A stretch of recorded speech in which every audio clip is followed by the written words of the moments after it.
Hello guys, बहुत बहुत स्वागत है आप सभी का यूपी बोर्ड के इस number channel Abhishek classes for English पर। डियर फ्रेंड्स, आज के इस सेशन में हम बात करने वाले हैं प्रेजेंट परफेक्ट टेंस के बारे में। आज के इस सेशन में हम सीखने वाले हैं कि प्रेजेंट परफेक्ट टेंस को कैसे पहचानें, यानी प्रेजेंट परफेक्ट टेंस का इंट्रोडक्शन। एंड सेकेंड स्टेप है हमारा कि प्रेजेंट परफेक्ट टेंस यानी इसकी जो हेल्पिंग वर्ब्स कौन कौन सी हैं, यानी कौन कौन से हेल्पिंग वर्ब्स के साथ, यानी कौन कौन से सिंगुलर या प्लूरल सब्जेक्ट के साथ हम हेल्पिंग वर्ब का यूज करते हैं। एंड थर्ड है हमारा कि वर्ब की फॉर्म कौन कौन सी यूज करते हैं। एंड फोर्थ इसके बाद में कि अफर्मेटिव सेंटेंसेस के वाक्यों को किस प्रकार ट्रांसलेट करते हैं, उसका स्ट्रक्चर क्या होता है। एंड फिफ्थ हम जानेंगे कि नेगेटिव सेंटेंसेस के वाक्यों को, जो वाक्य में नॉट, नेवर ऐसे वर्ड्स आ जाते हैं, नहीं या कभी नहीं, तो उन वाक्यों को हम किस प्रकार ट्रांसलेट करते हैं। डियर फ्रेंड्स, आज के इस 8 से 10 मिनट के वीडियो में हम इन सभी चीज़ों को डीपली जानने वाले हैं। तो प्लीज़ आप वीडियो के एंड तक जरूर बने, ताकि आपकी जो डाउट्स हैं, कोई भी डाउट्स इस वीडियो के एंड के साथ जो रिलेटेड हैं आपके प्रेजेंट परफेक्ट टेंस से, ऐसे डाउट्स आपके दिमाग में थोड़ा सा भी ना बचे। तो गाइस, आइए शुरू करते हैं आज का session. Let's start the video. Dear friends, जैसा कि एक सेंटेंस है आपके सामने, मैं एक पत्र लिख चुका हूँ। यहाँ पर आप देख सकते हैं, मैं एक पत्र लिख चुका हूँ। मैंने आपको कहा आप इसे ट्रांसलेट करिए। ट्रांसलेट कैसे करना है, आपको हिंदी से इंग्लिश में ट्रांसलेट करना है।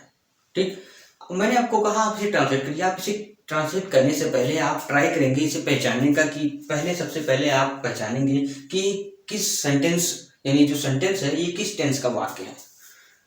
टेंस का वाक्य आपको पता चलेगा, उसके स्ट्रक्चर के बारे में आप जानते होंगे, तो आप उसे ट्रांसलेट करेंगे।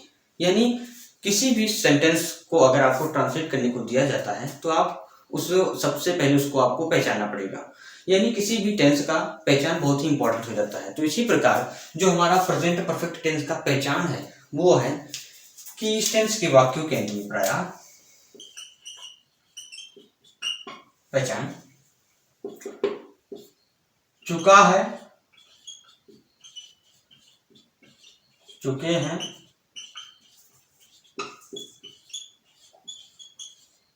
चुकी है, या है, ई है, ये है।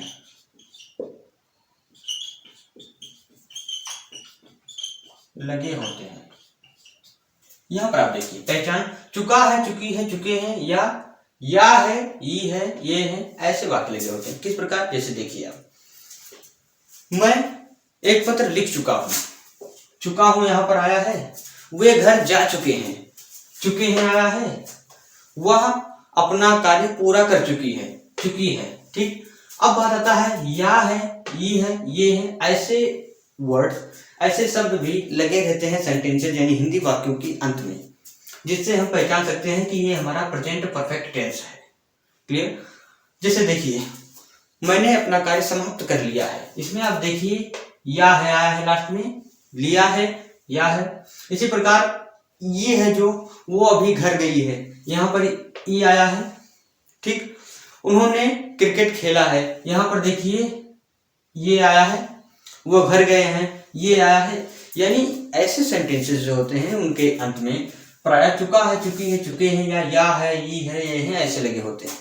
ठीक, अब यहाँ पर आप देखिए, अब बात आती है आपकी हेल्पिंग वर्ब्स की, कि प्रेजेंट परफेक्ट टेंस में हम हेल्पिंग वर्ब कौन कौन सी यूज करते हैं। तो मैं आपको बता दूं कि इसमें हेल्पिंग वर्ब्स होते हैं आपके हैज और हैव।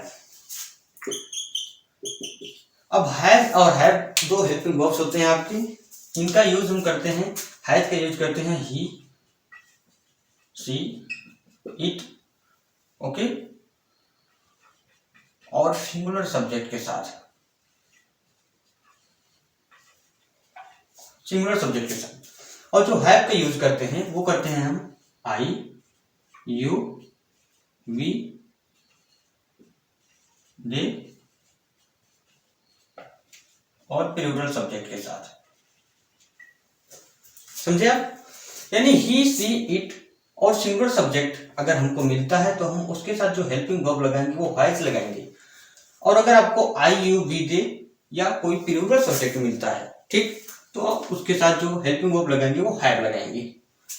अब बात आती है कि वर्ब की फॉर्म हम कौन से यूज करते हैं प्रेजेंट परफेक्ट टेंस में। तो वर्ब की फॉर्म जो हम यूज करते हैं वो हमारा होता है B3। V3 यानी बॉब की थर्ड फॉर्म का हम यूज करते हैं। और V3 जो हम यूज करते हैं ना केवल हम प्रेजेंट परफेक्ट टेंस में यूज करते हैं, बल्कि V3 का यूज हम तीनों परफेक्ट टेंसेस में करते हैं, यानी past perfect tense and future perfect tense. Present perfect tense, past perfect tense and future perfect tense, तीनों टेंसेस में हम V3 का यूज करेंगे। यानी आपको कोई कंफ्यूजन नहीं होना चाहिए प्रेजेंट परफेक्ट या परफेक्ट टेंस के बारे में, कि तीनों परफेक्ट टेंसेस में हम V3 का यूज करेंगे। क्लियर? अब बात आती है कि अफर्मेटिव सेंटेंसेस के वाक्यों को हम किस प्रकार ट्रांसलेट करते हैं, यानी उसका स्ट्रक्चर क्या होता है। अफर्मेटिव सेंटेंसेस जिसमें सकारात्मकता का बोध होता हो, जैसे मैंने अभी आपको जो सेंटेंसेस के एग्जांपल दिए, इसमें आपको कहीं नहीं या कभी नहीं लगा नहीं दिखा है, यानी ये सेंटेंसेस जो थे यही अफर्मेटिव सेंटेंसेस थे। यानी इन्हीं प्रकार, यानी इसी सेंटेंसेस को हम किस प्रकार ट्रांसलेट करते हैं। यहां पर देखिए, जैसे मैंने अपना कार्य समाप्त कर लिया है। आप यहां पर पहचान देख सकते हैं, या है जो मैंने आपको बताया था यहां पर, ठीक, या है आया है लास्ट में, यानी इससे आप पहचान सकते हैं ये है प्रेजेंट परफेक्ट टेंस। मैंने अपना कार्य समाप्त कर लिया है, इसमें आपको सबसे पहले ढूंढना होगा, यानी इसका स्ट्रक्चर जो बनेगा वो होगा हमारा सब्जेक्ट प्लस हैज या have plus V3 plus object, यही हो जाएगा हमारा स्ट्रक्चर किसका, प्रेजेंट परफेक्ट टेंस के अफर्मेटिव सेंटेंसेस को ट्रांसलेट करने का जो स्ट्रक्चर होगा। तो हमें सब्जेक्ट चाहिए, ऑब्जेक्ट चाहिए, वर्ब चाहिए। क्लियर? अब हमें ढूंढना होगा, मैंने अपना कार्य समाप्त कर लिया है, यहां पर आपका वर्ब है करना। क्लियर? तो करना हमारा वर्ब है, समाप्त करना। अब वर्ब से आप पूछेंगे कि सब्जेक्ट क्या है और ऑब्जेक्ट क्या है, ये जो कुछ भी आपको बताएगा वो आपका वर्ब ही बताएगा आपको। तो वर्ब में मैंने आपको बताया है सब्जेक्ट और ऑब्जेक्ट को बहुत ही बढ़िया से ढूंढना। पिछले जो वीडियोस मैंने अपलोड किए हैं वो वीडियोस, यानी जो लगभग 6 टेंसेस हमने समाप्त किए हैं। प्रेजेंट इंडेफिनिट टेंस से हमने पढ़ाना शुरू किया था, फ्यूचर कंटिन्यूअस तक हमने पढ़ाया है, ये हमारा 7वां टेंस है प्रेजेंट परफेक्ट टेंस। अगर आपने उन वीडियोस को नहीं देखा तो प्लीज आप चैनल को विजिट करके उन सारे वीडियोस को देख सकते हैं, और सब्जेक्ट ऑब्जेक्ट वर्ब कैसे ढूंढते हैं बहुत ही अच्छे तरीके से आप उनकी प्रैक्टिस कर सकते हैं। अब यहाँ पर देखिए, वर्ब है आपका समाप्त करना। वर्ब से पूछिए कौन या किसने, तो सब्जेक्ट ढूंढने के लिए आप वर्ब में कौन या किसने का प्रश्न करिए, और ऑब्जेक्ट ढूंढने के लिए आप वर्ब में किसको या किसे या क्या का प्रश्न करिए। तो वर्ब में आप पूछिए क्या, मैंने अपना कार्य समाप्त कर लिया है, तो यहां पर देखिए समाप्त करना वर्ब है, वर्ब से पूछिए किसने समाप्त कर लिया है, आपको उत्तर में मिलेगा सब्जेक्ट, यानी ये। ठीक, तो किसने समाप्त कर लिया है, सब्जेक्ट मिला आपको मैंने, ये हो गया हमारा सब्जेक्ट। अब क्या समाप्त कर लिया है, ये देखिए आपको मिला ऑब्जेक्ट, अपना कार्य, ये हो गया हमारा ऑब्जेक्ट। आपको मिल गया सब्जेक्ट ऑब्जेक्ट वर्ब। क्लियर? तो अब देखिए हमें ट्रांसलेट करना है, तो सबसे पहले हम लिखेंगे सब्जेक्ट। सब्जेक्ट है हमारा क्या, आई, आई हो गया हमारा। आई के साथ मैंने बताया आपको आई यू बी दे तथा प्लूरल सब्जेक्ट के साथ लगेगा है, तो यहां पर हम लिख देंगे है, यानी आई है। उसके बाद में हमें लिखना है क्या, B3। B3 ये है हमारा, तो हमारा B3 है क्या, समाप्त करना, यानी फिनिश, ईडी जोड़ दिया, हो गया हमारा वर्ब की third form. I have finished, मैंने समाप्त कर लिया है। अब हमें क्या लिखना है, सब ऑब्जेक्ट। ऑब्जेक्ट है हमारा क्या, अपना कार्य, यानी my work. I have finished my work, मैंने अपना कार्य समाप्त कर लिया है। इसी प्रकार हम देखते हैं अपना दूसरा एग्जाम्पल।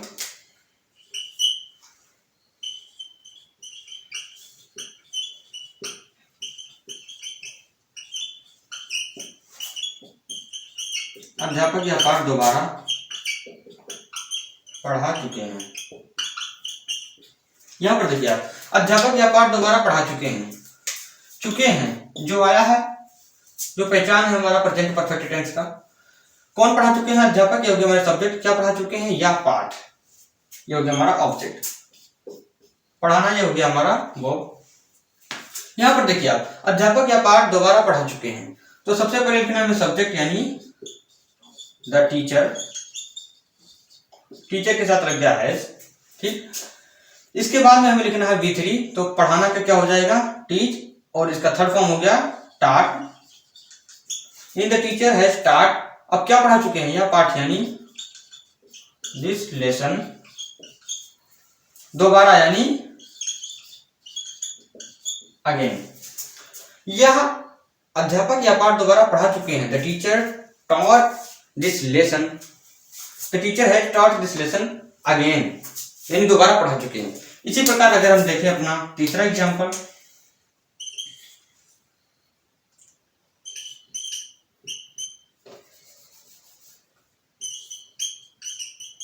शहर में बारिश शुरू हो चुकी है। यहां पर आप देखिए चुकी है आया है, चुकी है आया है, जिससे हमें पता चल रहा है कि यह है प्रेजेंट परफेक्ट टेंस। क्लियर? अब यहां पर देखिए, इसमें आपको सब्जेक्ट नहीं मिला है, तो सब्जेक्ट जब समय मौसम दिन महीना का बात होता है तो सब्जेक्ट आपका होता है इट। अब क्या शुरू हो चुकी है? बारिश, ये हो गया हमारा ऑब्जेक्ट। शुरू होना, ये हो गया हमारा वर्ब। शहर में, ये हो गया हमारा कॉम्प्लीमेंट यानी इट। इट के जस्ट बाद हम लगाएंगे क्या? हैज, यानी इट हैज। अब यहां पर देखिए हमें लगाना है क्या? B3, तो शुरू होना का क्या हो जाएगा? बिगन, यानी इट हैज बिगन। अब यहां पर देखिए बारिश यानी to rain, it has begun to rain. अब कहां? शहर में, यानी इन द सिटी। शहर में बारिश शुरू हो चुकी है, it has begun to rain in this city. इन तीनों एग्जांपल्स के जरिए आप देख सकते हैं दोस्तों कि मैंने आपको बताया है हेल्पिंग वर्ब का use has and have, he seat तथा सिंगुलर के साथ हैज, आई विल डू तथा प्रेडिक्ट के साथ हैव। इसी प्रकार के और सेंटेंसेस जैसे देखिए यहाँ पर, उसने एक नई कार खरीदी है। उसने एक नई कार खरीदी है, इसे हम किस प्रकार ट्रांसलेट करेंगे? उसने एक नई कार खरीदी है, यानी he has bought a new car. इसी प्रकार दूसरा एग्जांपल, सूरज निकल चुका है। सूरज निकल चुका है, द सन हैज राइजन। वह चाय पी चुका है, he has taken the tea. मैं कमरे में पहुंच चुका हूं, I have entered the room. वे परीक्षा दे चुके हैं, they have appeared the exam. Police ने चोर को पकड़ लिया है, the police has caught the thief।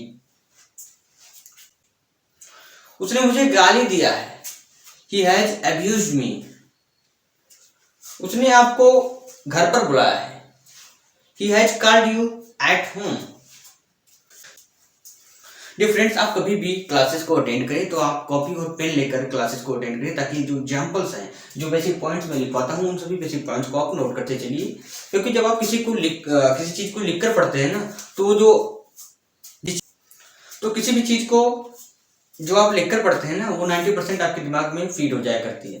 तो इसीलिए मैं कहता हूं आपको कि आप किसी भी चीज को जो पढ़िए, क्लासेस को अटेंड करिए, उन सभी टॉपिक्स को आप एक कॉपी में नोट डाउन कर लीजिए, ताकि आपको इन सारी चीजें दोबारा अगर रिवाइज करें तो उसके बाद में ये हमेशा के लिए याद हो सके। आइए देखते हैं नेगेटिव सेंटेंसेस को किस प्रकार हम ट्रांसलेट करते हैं। नेगेटिव सेंटेंसेस के जो स्ट्रक्चर होते हैं वो होते हैं हमारे सब्जेक्ट प्लस हैज या हैव प्लस नॉट, और अगर कभी नहीं है तो never, plus B3 plus object. ये हो जाता है हमारा नेगेटिव सेंटेंसेस का स्ट्रक्चर। क्लियर? नेगेटिव सेंटेंसेस जैसे प्रधानमंत्री अभी तक अपने विदेश दौरे के लिए रवाना नहीं हुए हैं। यहाँ पर आप देखिए, प्रधानमंत्री अभी तक अपने विदेश दौरे के लिए रवाना नहीं हुए हैं। अब यहाँ पर देखिए आप हुए हैं, मैंने आपको बताया था या है, ई है, ये है, ठीक। यानी कोई बड़ा का मात्रा या बड़ी की मात्रा वाले शब्द लास्ट में लगे हो और हा अक्षर लगा हो तो आपका जो सेंटेंस होता है वो प्रेजेंट परफेक्ट टेंस में होता है। क्लियर। अब यहाँ पर देखिए, प्रधानमंत्री अभी तक अपने विदेश दौरे के लिए रवाना नहीं हुए। कौन नहीं रवाना हुए? प्रधानमंत्री। ये हो गया हमारे subject.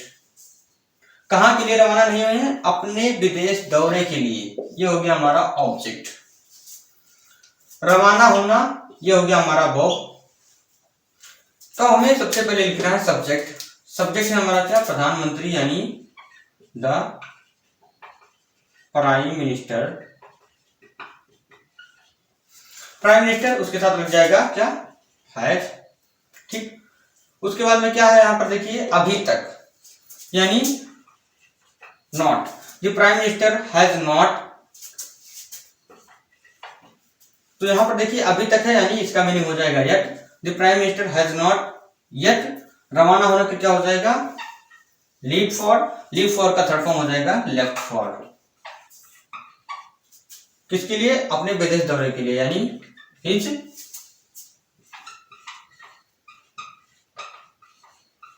Foreign tour. The prime minister has not yet left for his foreign tour. प्रधानमंत्री अभी तक अपने विदेश दौरे के लिए रवाना नहीं हुए हैं। इसी प्रकार हम देखते हैं अपना दूसरा एग्जाम्पल।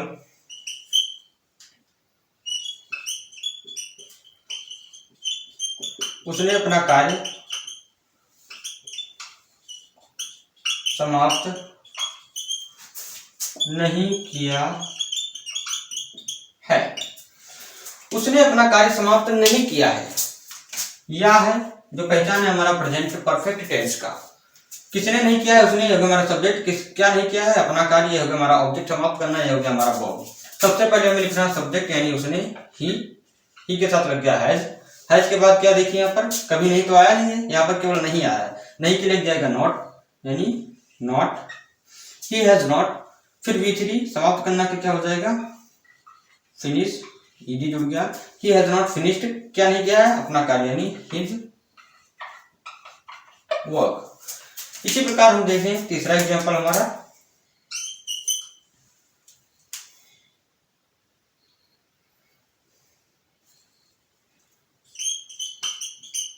मैंने कभी किसी को गाली नहीं दिया है। मैंने कभी किसी को गाली नहीं दिया है। तो यहां पर देखिए गाली देना, ये हो गया हमारा वर्ब। नहीं और प्लस कभी, यानी कभी नहीं आया है, यानी इसमें हम यूज करेंगे नॉट की जगह पर नेवर का। किसने भैया नहीं दिया है? मैंने। यह हो गया हमारा सब्जेक्ट। क्या नहीं दिया है? गाली। तो यहां पर देखिए आई के बाद लग गया हैव। हैव के बाद लग गया हमारा नेवर, क्योंकि यहाँ पर आया कभी नहीं। I have never. गाली देने का क्या हो जाएगा? एब्यूज्ड। अब किसे नहीं दिया है हमारा ऑब्जेक्ट? किसी को, यानी anybody. I have never abused anybody. मैंने कभी किसी को गाली नहीं दिया। इन तीनों सेंटेंसेस में आप देख सकते हैं कि सबसे पहले सब्जेक्ट लिखा गया है, फिर सब्जेक्ट के अकॉर्डिंग हैज हैव लगाया गया है, उसके बाद नॉट। अगर कभी नहीं है तो केवल नॉट लगाया गया है, कभी नहीं है तो नेवर लगाया गया है, फिर V3, फिर ऑब्जेक्ट। यहाँ पर आप देखिए अभी तक जो आया है, ये अभी तक जब वाक्य में आ जाता है तो स्टूडेंट्स कंफ्यूज हो जाते हैं और सेंटेंसेस का ट्रांसलेशन है वो गलत कर देते हैं। तो कभी अभी तक का जो मीनिंग होता है वो येट होता है और इसे हम डायरेक्टली नॉट के बाद यूज करते हैं।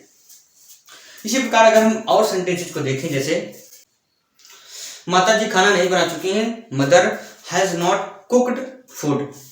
उसने खाना नहीं खाया है। He has not eaten the food. मैंने अपना होमवर्क नहीं पूरा किया है। I have not completed my homework. बच्चे स्कूल नहीं गए हैं। The children have not gone to school. उसने यह स्लेट नहीं तोड़ी है। He has not broken this slate. अध्यापक ने बुरे छात्रों को दंडित नहीं किया। The teacher has not punished the bad student. Dear friends, इन सभी सेंटेंसेस को आशा करता हूं कि आप लोग नोट कर लिए होंगे और प्रेजेंट परफेक्ट टेंस से रिलेटेड कोई भी डाउट्स अब आपके मन में नहीं रह गए होंगे। डियर फ्रेंड्स, अगर आपको वीडियो पसंद आए तो प्लीज वीडियो को लाइक करें, चैनल को सब्सक्राइब करें और हाँ, बेल आइकन को जरूर प्रेस कर दें ताकि हमारे द्वारा अपलोड की गई वीडियो का नोटिफिकेशन तुरंत अब तक पहुंच सके और आप उसका बेनिफिट ले सके।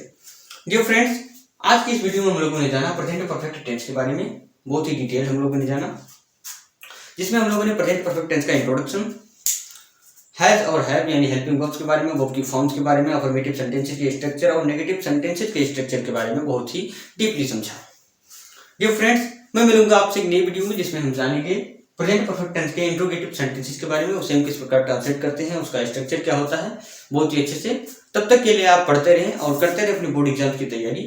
और हाँ, कमेंट बॉक्स में ये लिखकर जरूर बताएं कि आपको वीडियो कैसा लगा और कितने परसेंट डाउट्स आपके क्लियर हुए इस वीडियो के जरिए।